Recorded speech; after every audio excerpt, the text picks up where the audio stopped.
So I think gig HR, one of our biggest roles is working on that mindset transformation. There's an element of digital transformation in there, but often the biggest thing that we face, the biggest pain point that we often have to address is the mindset change, especially at the top of the organization. There is still a clinging to the old mindsets, and that often stops innovation at different levels of the company. So, where we say, okay, this is a tool that you can use to ensure that you can work with these employees or work with these different types of individuals, but still feel that you do that in a way that you feel that your company is safe and protected, and also to ensure that you're getting the best out of that and you're engaging the best people globally, then the role of gig HR really is to facilitate that experience and ensure that companies are truly transforming rather than trying to replicate the office remotely, because that's not the experience. That's not the new work experience. Hi, everyone, and welcome to a brand new episode of All About HR. My name is Nelly, I'm your host, and on today's episode, I speak with Dr. Rochelle Haynes. She is, among many other things, a good work advocate, a gig HR expert, a career coach, a lecturer, a global speaker, and as I said, many other things. Our conversation touched on gig HR, a topic I'm personally very excited about. We talked about the gig HR framework as well, a framework that she herself developed, and many other very interesting things. So I think now it's time for you to go check out this episode straight away, and I hope you enjoy it as much as I did. And before we do so, do not forget to subscribe to the channel, hit the notification bell, and like this video. Thank you, and see you soon for another episode.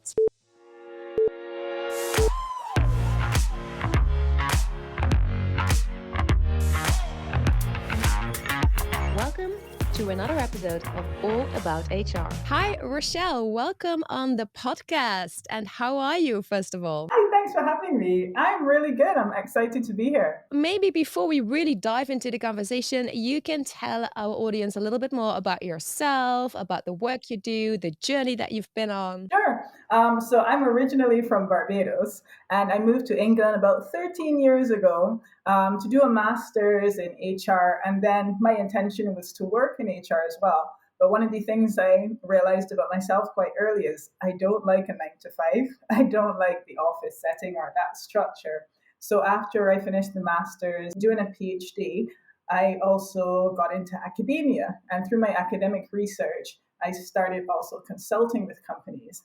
So one of the things that got me really interested in the area was just that experience of working in the different structure. So I think I have a bit of a nomadic mindset. I guess we'll talk about that later. But yeah, my background is in HR and in psychology, and I just like working with people. So that's kind of where my heart lies. Nice, nice. Thanks for that. And I like that nomadic mindset. And yes, I do think that we will probably touch on that later as well. For our listeners, so you specialize in the emerging field of gig HR. And I believe that's also a term that you coined to describe using HRM to help companies enhance their working relationships with contract or gig workers. The first thing that comes to mind is perhaps, Rochelle, why is gig work such a burning topic for organizations at the moment? I think with the pandemic has really pushed it to the forefront. But my interest in it started a lot earlier because I noticed over the years through teaching, but also through my consulting work, that work expectations were changing. So even before the pandemic, I noticed that for example, with my students, the jobs that they were going after, they no longer wanted to work with large companies and slot into graduate schemes. But all of a sudden, they were coming to me and saying, well, can you show me how to develop my own app? I want to create my own online company. And also, just in terms of the way that they thought about work. So one of the things that we've been seeing is that even before the pandemic, a lot of persons have been opting to work remotely, to work location independent. And also their demands on work have been changing, which in a lot of HR practitioners have been complaining about, especially in terms of the younger generation, saying that this younger generation, their expectations are so much more different. So now with the pandemic kind of forcing everybody online and a lot of our priorities changing as a result, people are now realizing, well, I don't necessarily like working in the office. I don't necessarily like working in one place, working for one company. or I don't like work being my be all and end all, like the only thing I wake up and get up and do. I want more balance in my life. And I think with that, there's a real danger that a lot of companies have been experiencing in terms of losing key talent who are choosing to work in a different way, are persons who are choosing not to accept jobs that are remote, are persons that want more portfolio careers and multiple careers at once. How do you keep a person like that engaged? So in that sort of setting, gig HR becomes a priority, because if companies want to maintain and attract key talent whose work expectations are changing, then they have to create an environment where they can adequately attract them and manage their performance in a way that's beneficial to both how that person works and also to the organization. Yeah, I think that's a very good point there immediately, Rochelle, that it becomes a priority for HR. Now, were there any particular developments that led you to the decision of specializing in the field of gig HR? Yeah, I think it was a bit gradual, because I finished my PhD and I was consulting, and through the consulting, and I guess I'm in this sort of at a juncture where I'm in academia, so that's the very theoretical side of HR, and then I'm also a practitioner in terms of the consulting. And one of the things I was noticing was that what we were teaching in the classroom was not quite matching up with the pace of change in the workplace. So then, just listening to my students, just listening to my clients' pain points, one of the things I decided to do was I partnered with Jeremy Blaine and a consulting company called Performance Works International. And we conducted a global study just to see if this feeling that we were having and these expectations and differences that we were observing, if it was more widespread. So that's what really directed us down the gig HR line. So through traveling to like Thailand and Indonesia and the Caribbean and Europe, and living in that and working in that digital nomad setting, we got a full on experience for what are the pain points that gig workers face with companies, and companies also experience with working with someone who's not necessarily a part of the company. So it's through all of that and observing all of that, and also having personally the experience for ourselves, that we thought, there's a gap here that needs to be filled. There's something that these companies need that they're not quite fully addressing just yet. And that's where the idea of gig HR came up, to really address the pain points that, let's say, contractors and companies face when they decide to partner. I love here as well how you were literally like living this nomadic life when you were conducting this research. I love that element about it, and I would actually love to talk about all your travels, but that's not the podcast for it. But yeah, you briefly mentioned here as well, Rochelle, that you really through the different experiences all over the world, you notice what some of the pain points for organizations when it comes to working with contract workers or freelancers or other types of contingent employees.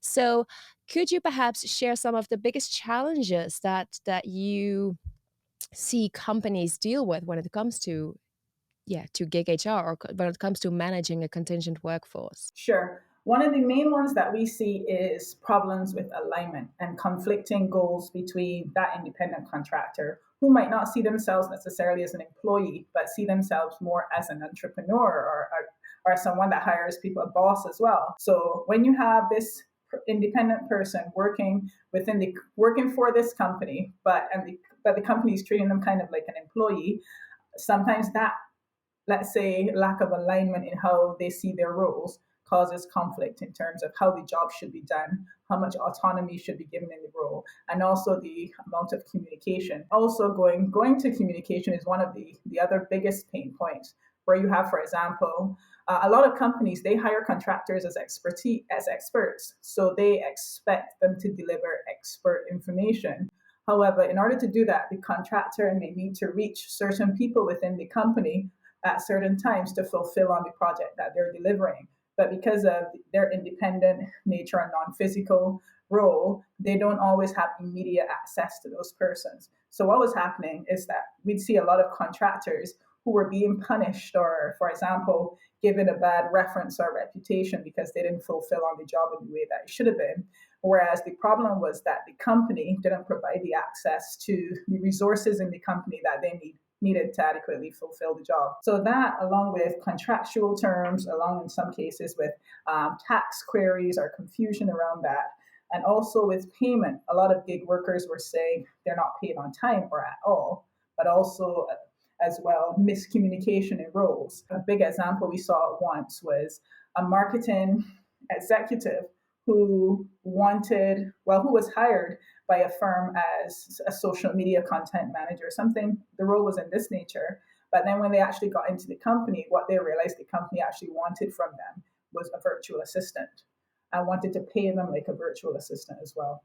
So those sort of conflicts are some of the main issues we tend to come across. Yeah, and I think you briefly mentioned there contractual terms. That's something I was wondering about as well, Rochelle, is like gig workers, they often do not yet maybe seem to have the same rights and privileges as traditional employees in terms of medical aid, pensions, benefits, and so on. Now, this is your obviously what you do. So what is, in your opinion, like the responsibility of organizations when it comes to working with contingent workers, for instance, regarding all these kinds of things like contractual terms? Yeah, it really comes down to the nature of the relationship with that gig worker.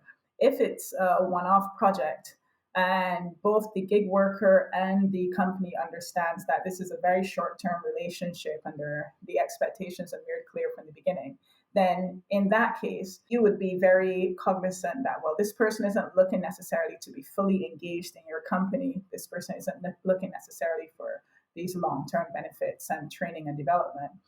But if that's the case with that worker, it might not necessarily be the case with other gig workers who might be looking for future opportunities, who might want a longer term relationship with the company on various projects. So I think it's first to understand what the gig worker wants.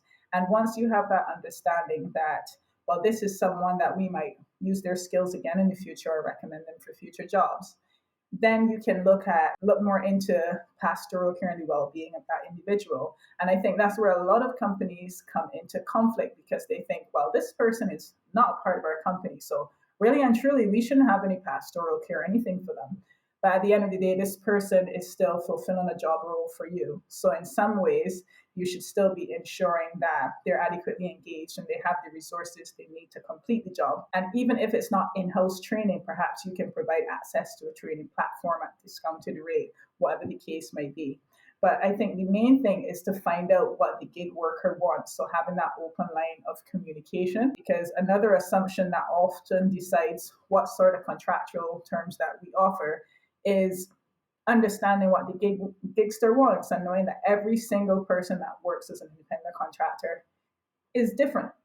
They don't work the same and they don't necessarily want the same things. So once you have that communication and understand what they want in the nature of the relationship and whether or not your goals align, then from there you can decide, okay, how do I best govern the nature of this relationship? I mean, that is a very common sense approach, I would say. But when you think of it, it makes total sense. Something else I'm wondering about, I'm curious about, I should say, is how can you as an organization go about making sure that gig workers, even if they stay for a relatively short period of time within the company, that they really feel part of the company, because I do think that it's an important part of the success as well, that somebody who is temporarily doing a gig for an organization still feels engaged, still feels connected to the people who are maybe more traditional employees within the organization.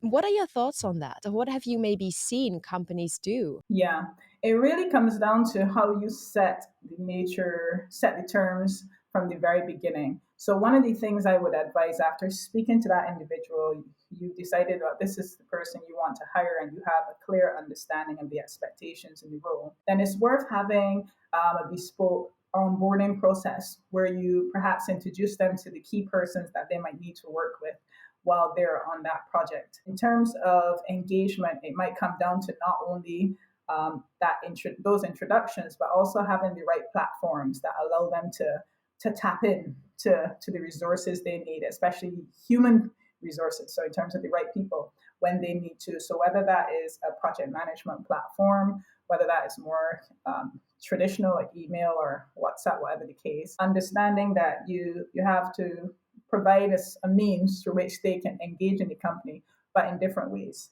And sometimes that can cause a clash where you have full-time workers and there's not necessarily the demand for them to be online all the time because they're in-house and they're surrounded by everybody else on the team. So then maybe it becomes down to understanding how you use these specific tools for the job that you have in place. So if it is that you are putting communication tools in place for engagement, then having some sort of expectations about which tools will be used for what level of engagement for the individual. The other thing as well is to make sure that the contribution of that person is known among the team. So often what happens with gig workers is their contribution isn't fully recognized, or usually the credit goes to somebody else who is in-house and full-time. So they're seen almost as casual, a cog in the background almost. But really recognizing the contribution of that individual, making sure the team knows and the wider organization knows, that also helps with engagement and commitment and the willingness for them to want to work with the company again.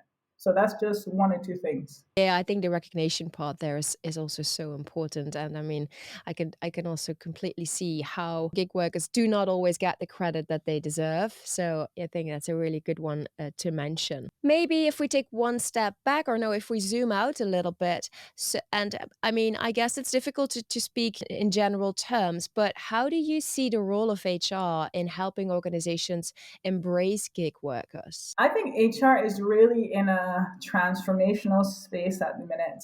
And I think HR has to be that linchpin, that chain that connects the two, that really helps the organization to engage with these employees. And I think what's happened in the past, and which is partially why there's a lot of confusion in gig roles or with what gig workers are expected to do, is that often HR isn't necessarily seen as having the responsibility for gig workers. So sometimes the gig workers might be hired by procurement or external firms, and they're just seen as, okay, that department deals with that.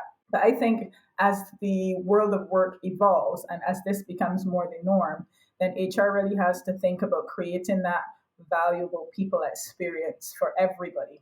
So they have a role in how their policies reflect their values and how their policies actually make space for persons to work in a way with the organization that might be in some cases more casual or less permanent. But HR really has a role to play in creating the not just the organizational environment, but it might be the online environment or just the people experience, the overall people experience that enhances that relationship.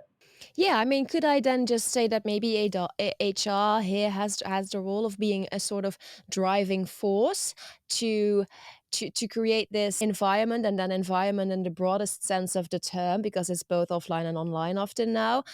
So that's maybe up to HR to also really be, yeah, the ambassador actually for that. Yeah, there should be the people champion for all types of workers. So how engaged that gig worker feels within the company might very much be down to HR. So just for example, where we spoke before about that very bespoke onboarding process that suits the way that that individual works, but also connects them with the company. Okay, so now I'm very excited about this one as well, because I know that you worked on a so-called gig HR framework. Perhaps we can start first by, yeah, why did you develop this framework, Rochelle? Yeah, I think it's going back to that gap that we observed because just speaking to companies alone, like in our research, we spoke to a lot of managers.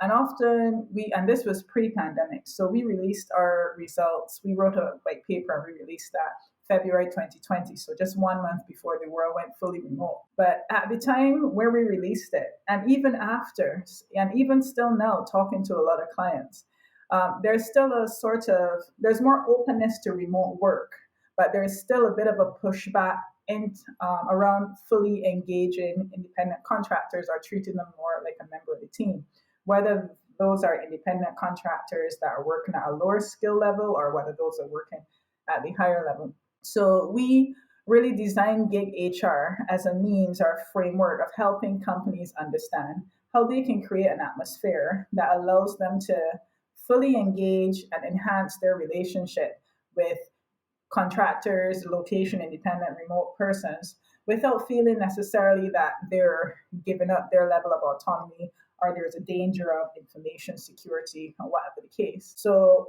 the framework we designed in Gig HR, we designed it like a house. The shape of it was a house with 4 rooms. And why we used the structure of the house was we really wanted to convey the organizational or workspace, whether online or offline, as a safe space or a space that felt welcoming and just engaging to everybody who was working with it or working within it. So in that house, we had 4 key components of the Gig HR strategy or framework, which was Gig rules, Gig tools, Gig skills, and Gig thrills. And the rules really addressed, it's really a tongue biter, that one. The rules really addressed the type of policies and the work experience and the work habitat that really suits different types of workers and how you navigate that. So we help companies in that element of it. Then you have the tools which address the touch and the tech ecosystem that you create to make this sort of independent and remote work and engagement possible. So that's down from creating your digital information systems, making sure you're well protected, doing the right due diligence and compliance. The tools aspect of the framework deals with that.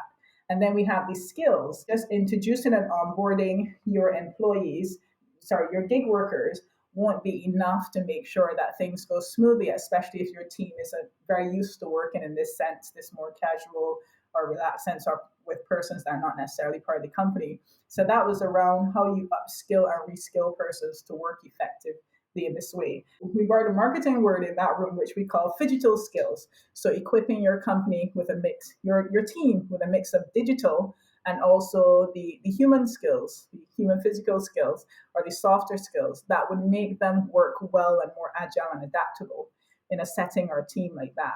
And then the final room, Gig skills, that really addressed the engagement side. So making sure you can communicate and connect and fully engage with gig workers in a way that they feel almost as a DNA, a part of the firm, rather than just someone who's passing through. But again, it depends on whether or not that is what that particular worker wants. So those are the key components of our framework, which is then, of course, determined by the nature of the mindset and the culture in the company and the well-being of that worker, which is also in the framework. Yeah, I find it super interesting, and I mean, we will make sure that will share the framework with our audience. I think we can do that probably in the show notes or something that people that for everybody who's watching or listening, we make sure to somehow give you access to it so that you can take a look at it. I had a look at it and it looks awesome. So yeah, we'll make sure to share that. Now, if we go back to that framework, Rochelle, how could you perhaps give an example of how HR departments can use that? Sure. So we've had a lot of companies or clients, HR clients, well, HR persons from our client companies who we've helped to navigate the space where they're thinking about working with persons, but on a more remote or independent basis. And a good example would be a company who was losing a lot of key talent because persons were retiring, and they were retiring and wanting to keep working, but the company wasn't quite equipped to have them work in that independent contracting way. So what was happening was that they were either leaving and going to other companies or, well, just retiring.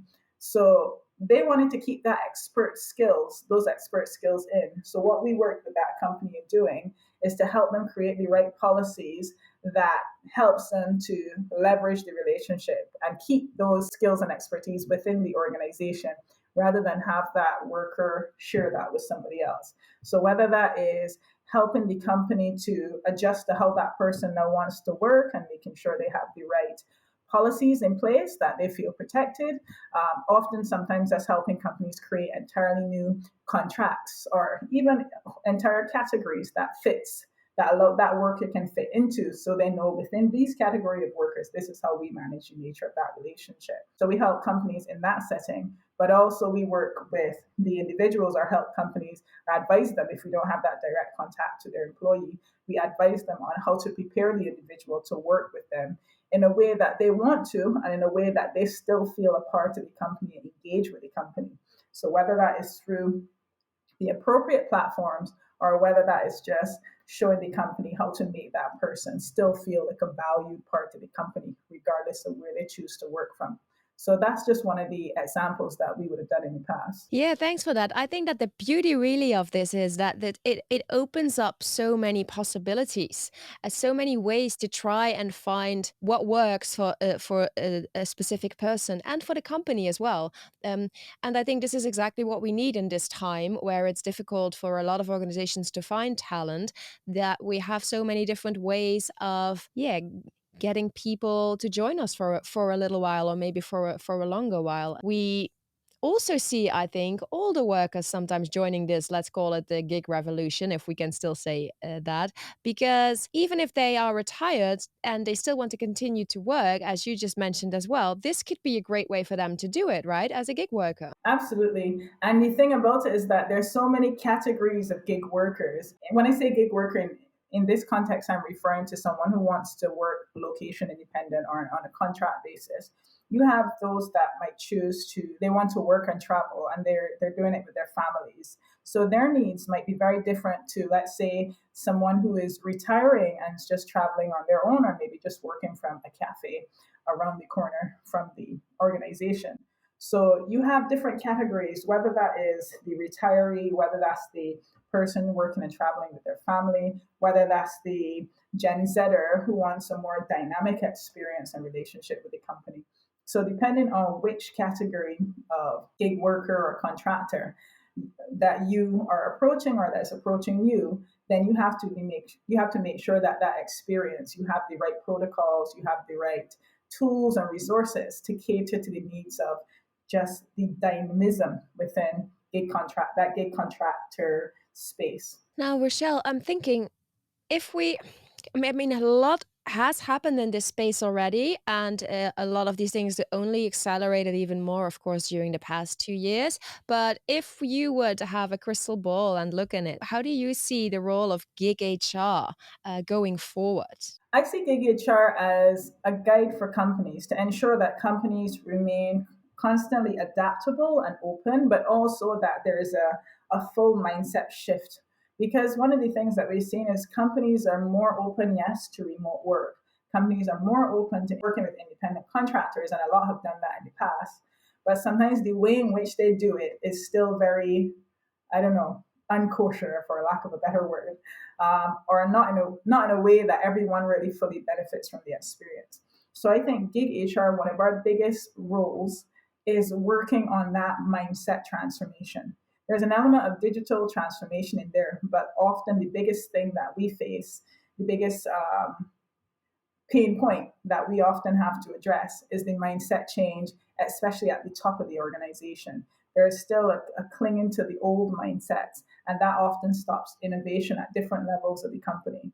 So, where we say, okay, this is a tool that you can use to ensure that you can work with these employees or work with these different types of individuals, but still feel that you do that in a way that you feel that your company is safe and protected, and also to ensure that you're getting the best out of that and you're engaging the best people globally, then the role of gig HR really is to facilitate that experience and ensure that companies are truly transforming rather than trying to replicate the office remotely, because that's not the experience. That's not the new work experience. I like it. Now, Rochelle, one of my favorite parts of each episode is the part where I get to ask our guests a few questions that are a little bit different. So, now the first one here would be, what do you believe is the biggest cliche that exists about HR? Huh.